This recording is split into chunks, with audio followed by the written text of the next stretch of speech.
Today I'm going to be reviewing Splendor by Space Cowboys, a game where gem merchants compete for prestige and the favor of nobles. So here is how a game of Splendor works. This is what a typical setup would look like for two people. So in Splendor, you can take one of three actions on your turn. You could gain resources, reserve a card, or buy a card. Here's how reserving resources works. So if you want to take resources, you can do it one of two ways. Either taking 3 different resources, so 3 different gems, or taking 2 of the same. This does have a restriction. The stack must have at least 4 gems in it for you to take 2 of the same. You're allowed to have 10 chips max. They do include these gold, which you can only get through the second action, reserving. To reserve, you can choose any card that is face up or the top card of the deck and reserve it. You can have maximum 3 cards reserved. You just take it, put it aside. You are the only person who is allowed to purchase this card. In doing this, you get a gold coin.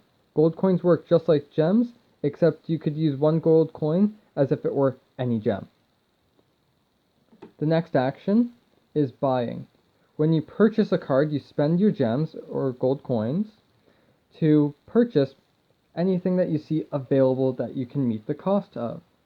Things that you want to look for are the cost is on the bottom left hand corner in circles. That's the numbers how many of that gem you require. On the top left hand corner you'll see how many victory points it's worth.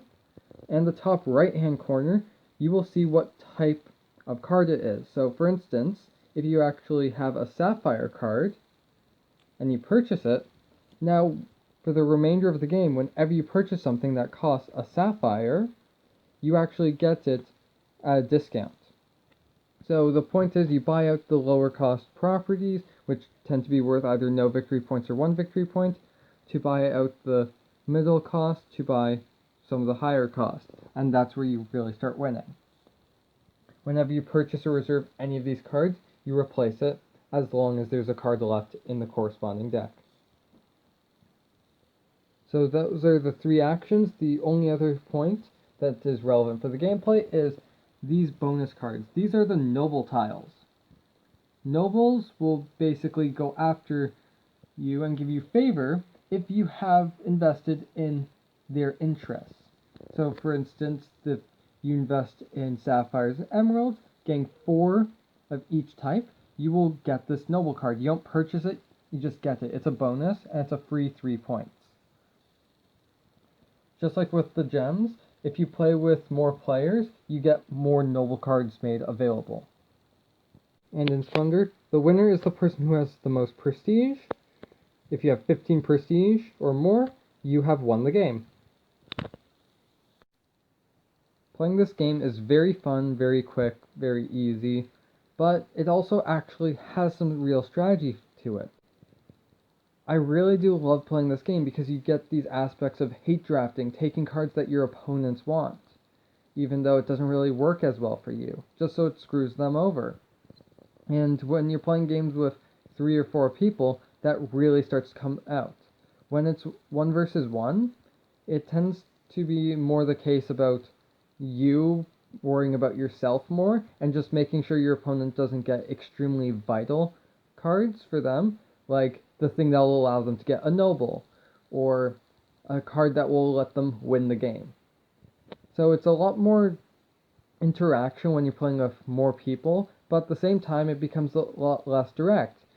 Sometimes people will forget about you because there's another person to deal with.